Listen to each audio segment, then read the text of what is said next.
morning. I'm not looking at every single psalm, but looking at the majority of them, psalms that never get any play, if that makes sense.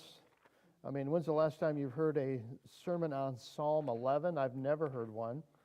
Never really focused on it, so I'm enjoying being able to do some of that. Psalm chapter 11 is a psalm about facing the temptation to run away. I don't know if you've ever felt like you want to run away. I did as a child, of course. Thought about it a couple of times. Don't recommend doing that. Had everything planned out for some crazy reason, thinking that, at least I could take 2 sandwiches with me as I went and I'd be okay. So let's go ahead and read it. And after you read it, after we read it together, you'll understand why David was so tempted to run away. He's getting counsel from others to fly like a bird. And he says, I'm not running. I'm not going away. It's to the chief musician, a psalm of David. In the Lord I put my trust. How can you say to my soul, flee as a bird to your mountain? So these are his friends. Run away. For look, the wicked bend their bow, and they make ready their arrows on the string, and that they may shoot secretly or in the night at the upright in heart. Can you imagine feeling like people have their weapons out and they're aiming at you and it's dark out? You don't know where they are. Verse 3, if the foundations are destroyed, what can the righteous do? The Lord is in his holy temple. The Lord's throne is in the heaven. His eyes behold, his eyelids test the sons of men. The Lord tests the righteous, but the wicked and the ones who love violence his soul hates. Upon the wicked he will rain coals, fire, and brimstone, and a burning. Notice that fourfold punishment that they're going to get in the end one day. It shall be the portion of their cup. For the Lord is righteous, for he loves righteousness. His countenance beholds the upright. And may the Lord bless the reading of his holy word this morning. In 1972, some scientists from the University of MIT decided that they would do an assessment of our society, what's going on in our world. They tried to evaluate things like debt and population and employment and marriages, divorces, and the number of people that are living together. And they put together an assessment in the year 72 that said by the year 2040, they believe society will completely collapse. I think they're probably a little bit off because they should have said in 2030, not 2040. Anyways, it's been 50 years now since they made that. And another scientist by the name of Gaia Harrington decided that she would go back and reevaluate all of the numbers that he had put together, the scientists at MIT. And they decided based on 10 different things, population numbers, fertility rates, pollution levels, food production, industrial input, and other things like that. They said that, well, they're pretty much on track, is what they had determined about our country and civilization. And in the text here, you notice it said something in verse 3 that if the foundations are destroyed, what shall the righteous do? It feels like in our culture, society, that it isn't just the walls that are falling apart or that the grass isn't being mowed. It feels like the foundations are crumbling. Doesn't it feel that way? That's exactly what David was experiencing when he was talking about what was going on in his life. It isn't just the peripheral problems, but the foundational things. And I'd like for you to stop and think, maybe you could even help me think through this a little bit. What are some things that you would consider foundational for any society or people? One man, one woman for life. Okay, marriage. One man, one woman. Yep, fidelity. The right kind of marriage, not just any marriage, but the right ones. And interestingly enough, that today 53% of couples are cohabitating without marriage. So that's a destruction on marriage.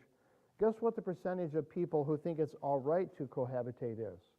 In our culture today, 69 say that it's completely acceptable for young people or anybody to cohabitate.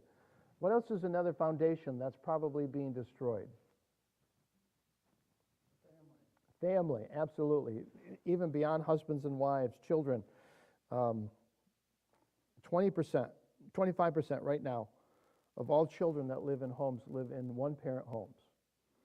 So the statistics, I didn't read them today or yesterday or anything, but if you live in a home without a father, you're much more likely to go to prison and to do drugs and to be an alcoholic and to be unemployed, all kinds of things without the family. What are some other foundations? The churches, yeah, I had that here, absolutely. And I was trying to think of what it would look like in the Old Testament. You know, when David was writing, when he talked about the foundations, and he would be thinking about the priesthood, that the priesthood was crumbling. He would have been thinking about the Levites. The priests were very corrupt in some of the times in the Old Covenant. And when people would go in, you think of Eli and his sons Hophni and Phinehas, that what were the sons of Eli doing? They were sleeping with the women at the gates of the tabernacle, and it was all crumbling. And so in our country, I was just reading today, some of the things that churches do, that they think that they're helping society, they've bought into all kinds of wickedness, social justice, and half of the churches in Houghton, you read the signs, and I just read one yesterday, coming back through Houghton on the one-way, everyone is welcome here, which means that they have absolutely no position on homosexuality other than it's just fine with God. So churches, when churches are destroyed, countries will be destroyed. Families and churches, what else? Would we welcome them here? They would be welcome to come and attend, but they would also be welcome to hear the truth, which is they're living in sin. So yeah, you wouldn't want to chase anyone away, but that would be the time to be more clear about what the truth is. So I just tell you, I did have one person in my former church who was in some way that I can't say living inappropriately. And every time they would attend, I managed to work something into my sermon about it. So just because I didn't want people to think that it's just fine. So, but, yeah, what else? Honesty, integrity. Yeah, who said that? Paul did. Yeah, absolutely. So in our country, a handshake is no longer a valid contract like it used to be, and everyone is sued and whatnot. So. I was talking to a lawman, a law guy here just a couple weeks ago, and he said, if somebody told me the truth when I talked to him, I would be totally amazed. Really? He said, Okay. when we stopped vehicles, he said, very seldom do we ever hear the truth right away. Wow. Okay. It's just the way of life, he said. Mm-hmm. And we've had, and as an officer, I heard an officer on TV say that if people told the truth, the job wouldn't be any fun. Okay. Mm-hmm. That's pretty sad. Mm-hmm. Yeah. Good. Educational systems, of course. The legal system. The legal system is now designed to hurt people and get people off, whatnot. So all these different things, obviously, are manifestations that the foundations are crumbling. And then you would have to ask this question, is it appropriate? And in fact, many, many people are planning to go off the grid. I don't know if you ever have heard that term before. To go off the grid means that, you could be a prepper, which is probably just fine to plan ahead and have extra food. But they want to go off the grid to essentially run away, to not have to deal with society, not have to help, be completely separate. And I don't believe that that's an option. I don't believe we are called by God to run away and hide. I think we are here for a reason. So if you're looking at it with me, let's go ahead at verse 1 and notice what David is saying, which is, even though he trusts in the Lord, people are telling him, and he is tempted, and it looks so bad out that he's tempted to run away. Notice the description there. He says, how can you say to my soul, flee like a bird to your mountain? And whoever this person who's talking, they're going to continue talking in a minute, but he's going to comment on what they're going to say. They're telling you should flee. There's no hope. There's no opportunity. You ought to just give up. You ought to just withdraw from society. And it is not an appropriate and a right response of the people of God to withdraw from society. Yeah, we can live private lives, and we can just mind our own business. 1 Thessalonians says we ought to study to be quiet and mind your own business. Just go to work and do your work. That's appropriate. But this idea of running away and fleeing because everything is falling apart actually says something about your opinion of God. What would it say about your opinion of God if you decide that because everything is, the foundations are crumbling, that we ought to just run away and hide? It would say several things about him. First of all, he's not worthy of your trust. We are trusting in the Lord and believe that he will take care of us. And because he is good and he's called us to a place, he's sovereign, isn't he? He controls the world. And if he has you here, he has you born in the region or living in the city of Lance or Beriga or Pelkey, wherever you find yourself, then he has you there because he wants you to be there. And if I decide to just hide and run away and pull the curtains and not talk to anyone and not let my light so shine among men, then I'm doing exactly what the Lord wouldn't want. And Jesus said that, didn't he, about a light? You don't light a candle to put it under a basket. Jesus doesn't call us to be his people to cause us to allow us to hide and do nothing. And so think of the song, This Little Light of Mine, right? I'm going to let it shine. I'm going to let it shine all over Beriga or wherever we live this morning. And so essentially, David is asking the question then, you notice it's in the form of a question, how can you say this? How could you say run like a bird or flee like a bird? The point is, no, I'm not going to do that. I don't want to do that. That's not the right thing at all. God has been good to me. Look at the weapons that they have there. They say, flee like a bird in verse 1. And then in verse 2, here's the reason why. For the wicked have bent their bow. They make ready their arrows on a string, that they may shoot the upright secretly they may shoot secretly or in the darkness at the upright in heart.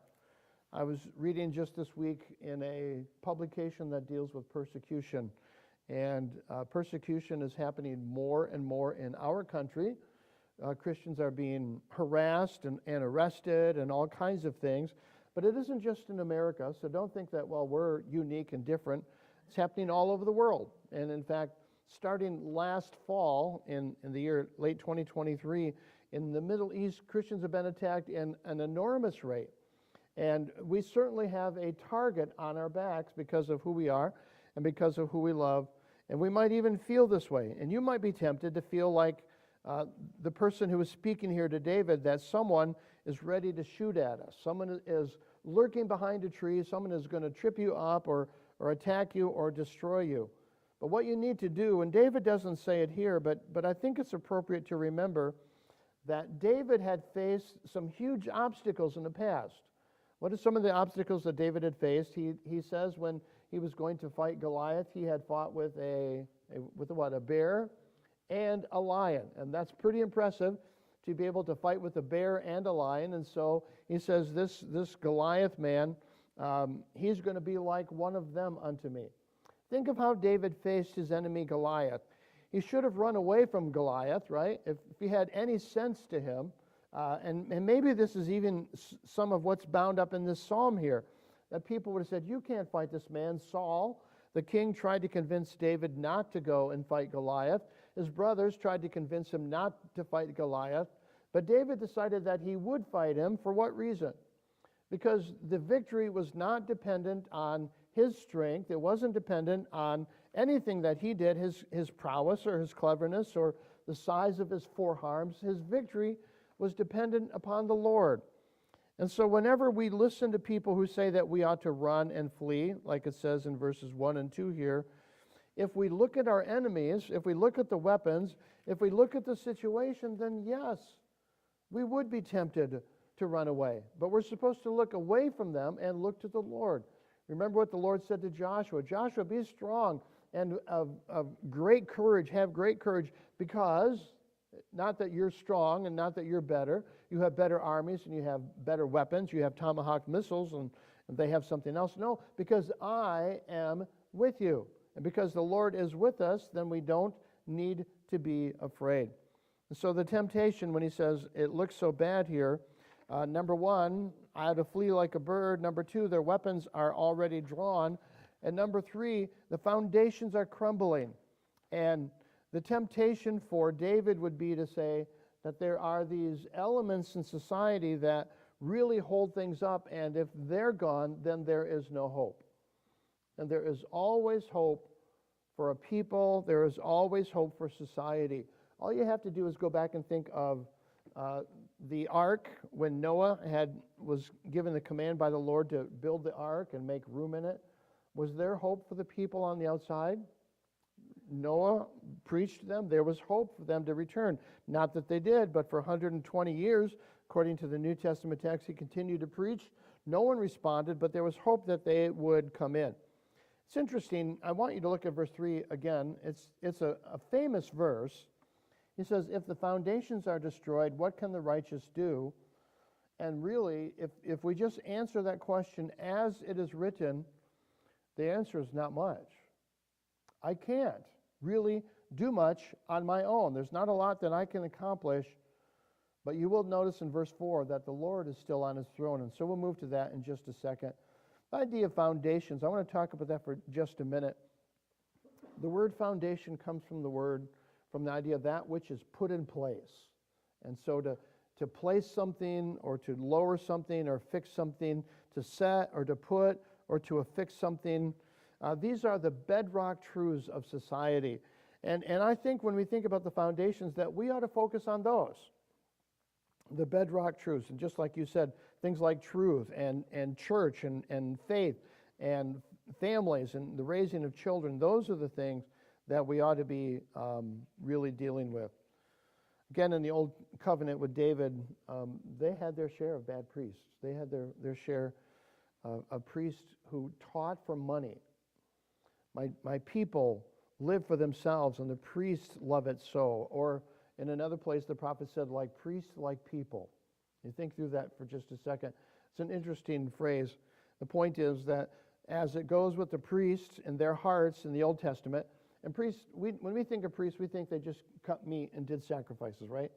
They taught people all day long. They would have classes. They would catechize or teach the children. They would do counseling, just the normal things that you would expect that any minister would do. Those were the kinds of things that priests did even in the Old Covenant, in the Old Testament. And so they would pray for people. They would encourage people along the way. But they themselves were led astray along the way. And so when it appears like everything has been destroyed, what should we do? And the answer comes to us in verse 4. Whenever you're tempted to run away, whenever you're tempted to be afraid, whenever you're tempted to give up and think that there's no hope for America or there's no hope for our society, you need to remember what verse 4, and specifically verse 4, tells us about. The Lord is in his holy temple. The Lord's throne is in the heavens. Basically, it's very simple. God is still on his throne. And because God is still on his throne, whatever is happening down here in our world is not outside of his notice. It's not beyond his purview. It's not something that he can't deal with. And in fact, if he wanted to have dealt with it, he already would have. And so God gives people freedom, right? We have moral free will, whatever you want to call that, free moral agency. Sometimes when you say free will, people read into that too much, because you're not really free to do anything you want because you don't want to do anything. If we said we had complete free will, it would be like, well, I should just do good. But the alcoholic, even though he has moral free will, he never wants to stop drinking, or he thinks he does, but he can't. Or the drug addict continues to take drugs, or the person involved in sexual activity continue to do those things which are wrong all the time because their wills are bound by it. So the truth is, when the Lord sits in his holy temple, from verse 4, when he is there, that he is giving us an opportunity to live in a world that is broken, to bring glory to him. And so when you think of what we've been trying to say in our Sunday morning services, that one of the things that the Lord is doing with the church is he's using us as a spectacle. And we learned that in Ephesians chapter 3, where he says that the principalities and powers would watch us. So demons and angels, I think that refers to both qualities there, both the good and the bad demons. They're watching what we're doing on a regular basis. They're watching our church. They're seeing how we live and how we respond. And when things go bad, they're going to see if we do the right thing. Are we courageous? Are we humble? Are we listening? Are we proclaiming the truth? And so Paul says in 1 Corinthians that he has become a spectacle to angels, meaning that they're watching us. And so as the Lord sits in his temple here, and as he has his court around him, which would be, by the way, which angels are allowed to go to heaven right now? Both good ones and bad ones go to heaven. When you read the book of Job, Satan is coming and standing before the Lord, and he is accusing Job. And we're told in the book of Revelation, chapter 12, I think it is, that Satan is the accuser of the brethren. So most of what he does is he spends his time in heaven because he's not been kicked out of heaven yet. The day is coming in which he will be kicked out of heaven indefinitely, forever. But he spends his time up there before the throne, accusing us before the Father. Did you see what he did? Did you see what she did? You see what's going on there? And the Lord is allowing all of those things to occur so that we would have an opportunity to be like Job, that we would have an opportunity to be faithful. We'd have an opportunity to, even frankly, to be like Christ and do the right thing when we're mistreated so that we could bring honor and glory to our Lord. So whenever I am tempted, and you're tempted to want to run away, you need to go to verse 4 and say two things about the Lord, that he's in his temple and he's in his throne. Now, we typically think of a throne room as different than a temple, but they're both together. The Lord's throne is his temple, and his temple is his throne. The place where he is sitting, where people come to worship him, is actually his throne, the place where he rules the world from. Because the Lord still does rule the world, then I don't need to be afraid of the dark. That's what he was afraid of here. He says, they're going to come secretly and they're going to shoot their weapons at you, they're going to attack you, and so the only thing that you can do is run away. Well, the truth is, God is in control of it all. He's still on the throne. What are we told in, I think it's Psalm 84, be still and know that I am God, right? And so if you're to be still, we think of it in terms of not speaking, but I think it would even have a nuance in it, and that we should stop doing things. So, you tell a child when they're jumping around and they won't sit in their seat, be still. And so you want them to cease from their labors. That's the point. And so as we stop and sit and wait for the Lord to take care of things, he will do what we could never do. And so I find great encouragement that even though the foundations are crumbling, even though it looks like we're being threatened by our enemies, even though it looks like we ought to run like a bird and hide away, all is not lost because God is still on his throne. A couple of verses, by the way. In Habakkuk chapter 2 and verse 20, let me give you a little bit of a background.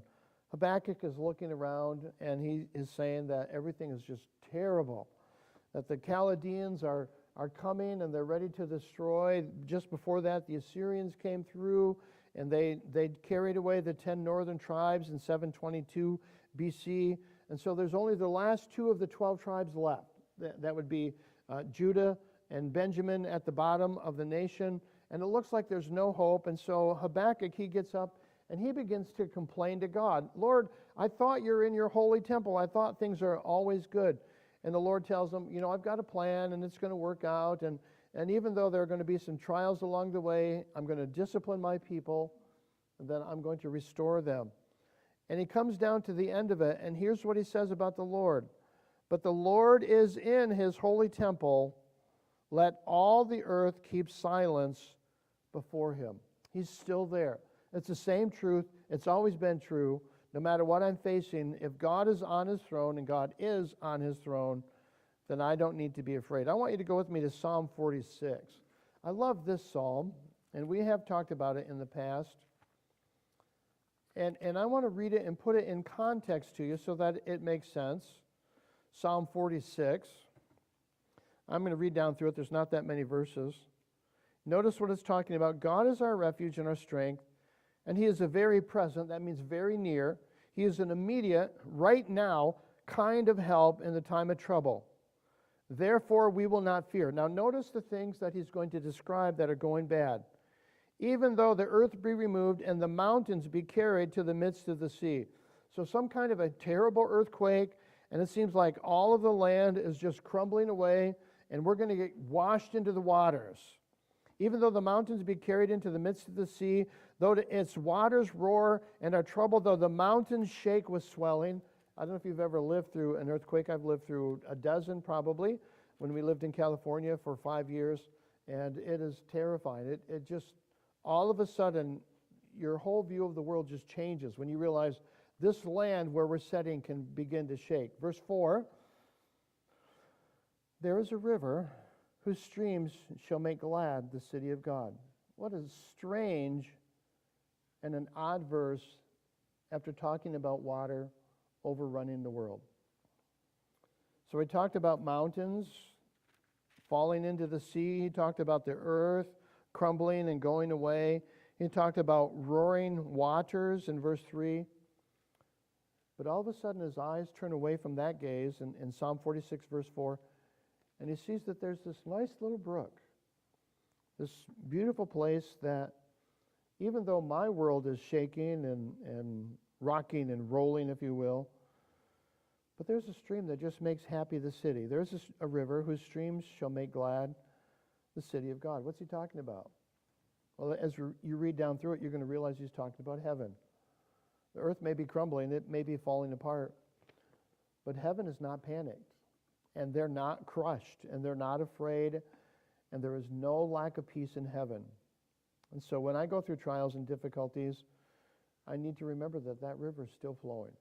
I can remember as a little boy, well, not little boy, 15, 16, when I early got my license, there was this little creek or a brook down by Hastings that I used to go to and fish. And it was 15, 20 feet across, and it was just really beautiful. I have no idea if there were any fish in that place because I never caught one, but I loved to just sit there. It was I would say, one of the most peaceful places I would ever be on the whole earth, just sitting by that river. And that's what we're called to do here. Notice what it says, verse 5, God is in the midst of her, she shall not be moved. God shall help her just at the break of dawn. The nations raged and the kingdoms were moved, and he uttered his voice, and the earth melted. The Lord of hosts is with us, the God of Jacob is our refuge.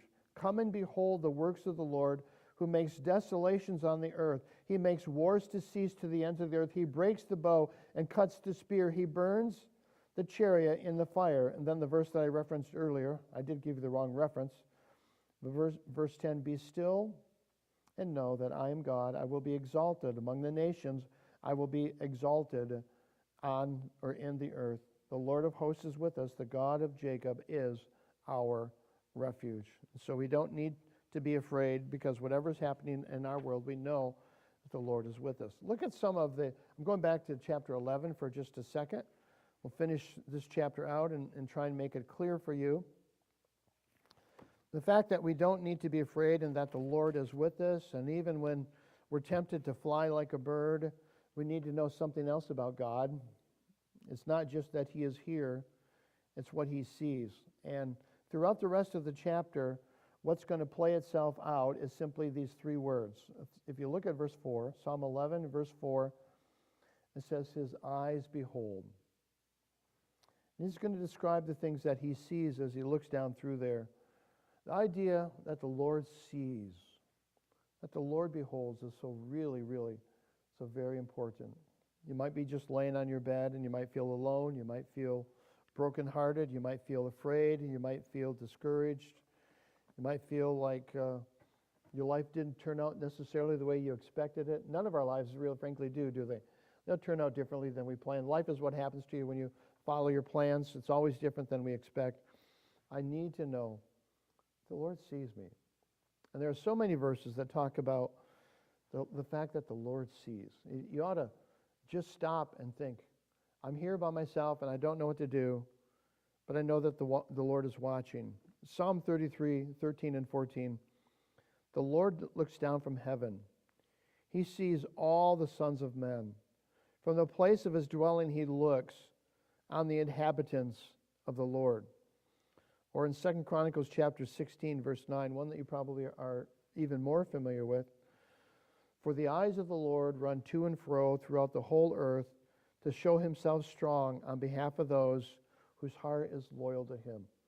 And so you think of a a computer, scanning, or a laser scanning things along the way. The Lord is not only seeing us, He's scanning every single person, looking at us, trying to understand what's going on. And as He sees someone that He can trust, when He sees people that are loyal, when He sees someone who will stand up for Him and do that which is right, He shows Himself strong on their behalf. And so I typically think of when the Lord is dealing with an evangelistic effort, He might have a person that He wants to lead to the Lord this week. And He might send 10 different people to talk to Him. The Lord might have sent you to go witness, and you don't do it, then someone else doesn't do it. Sooner or later, He's going to find someone who will witness to them along the way. And so He's scanning the world for people who are loyal to Him because He is watching us. In the book of Genesis, when they were going through difficulty with Rachel and Leah, it says this, and so Leah conceived and bore a son, and she called his name Reuben. And Reuben means that the Lord has surely looked on my affliction, and now therefore my husband will love me. So in his name, in the name Reuben, was the idea that the Lord sees, that He looks. Roe is to see. The Lord has looked upon me, and He's going to help me. In Exodus chapter 4, when the children of Israel were under bondage to the Egyptians, it says, and so the people believed when they heard that the Lord had visited the children of Israel, that He had looked on their affliction, and then they bowed their heads and they worshiped. And it isn't just to the children of God that the Lord watches and looks, but it's even the unbelievers. And in Exodus 14:24, we get another kind of look. It's very interesting. It says, now it came to pass in the morning watch that the Lord looked down at the army of the Egyptians through the pillar of fire and cloud, and He troubled the army of the Egyptians. And so He threw off their chariot wheels, and He caused them to drive violently, and then He killed them all. And so He's looking down there, and He sees what's going on, and He looked at them and made a difference. Or in Psalm 102, verses 19 and 20, He looked down from the height of His sanctuary.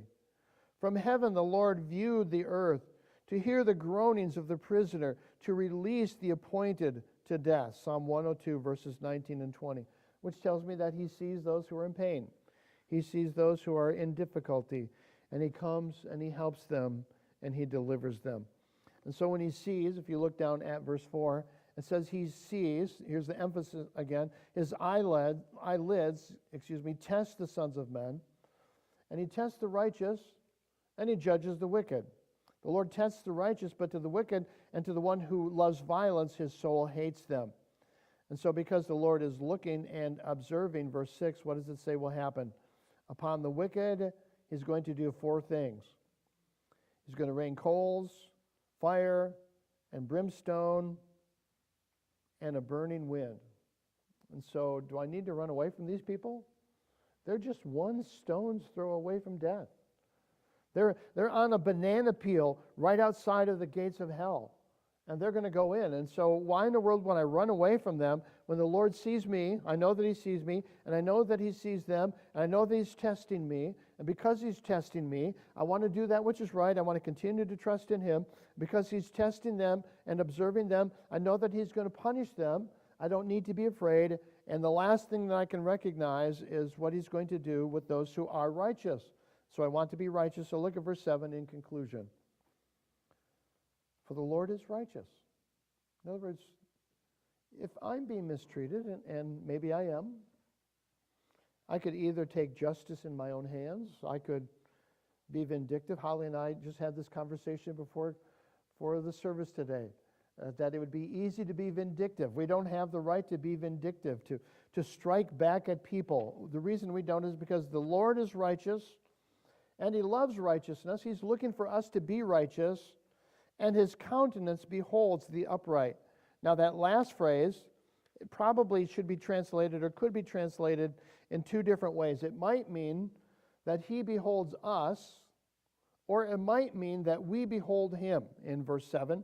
And so let me give you what it means there. He loves those who are like Him, and He will cast His love on the righteous. And according to a couple of versions, that last phrase, if you're taking notes, I think it should be translated as the New American Standard translates it here, the upright shall behold His face. So, again, if you're looking at verse 7, in my version it says, his countenance beholds the upright. It probably could be translated the other way, the upright shall behold his face. And so David is saying, why in the world would I run away? Why would I be afraid? Why would I flee like a bird when the Lord has been so good and so faithful to me in the past, and he's been so trustworthy? I know that he's testing me. And the Lord does test us in a lot of different ways. He tests us to see what we will do, how we will live, if we will trust, if we will be righteous when others aren't. And then he's going to give us the greatest gift of all, which is a vision of himself. If you don't run away, you will see God. If you do run away, it might be a little harder to see him. You won't give him an opportunity to deliver you. You won't give him an opportunity to bring glory to himself. So wait and trust and be patient. And even if others tell you to flee like a bird, don't flee like a bird. Don't worry in our society if everything seems like it's collapsing. The Lord's still on his throne. He has a plan. I can't wait to see the future. As I like to say often, it is still a great time to be alive. It really is. Great time to be alive because God is on his throne in heaven. Thank you, Lord, for this day, the opportunity to look at this psalm and to receive encouragement from it. Remind us, Lord, that the victory in battle is not even up to us. Why would we think that it even matters how we would fight? What really matters is what you're doing and who you are. We thank you that you have not lost sight of your people. You have not forgotten us. You know where we are. We know that you are testing us. We know that you're observing, and we know that one day that we shall see your face. And we long to see you in your glory. We long to see you even now in our circumstances. Please show up and make yourself strong on our behalf. We thank you that you've done that so many times in the past and that you continue to do so now. Bless us this day. We ask it in Jesus' name. Amen.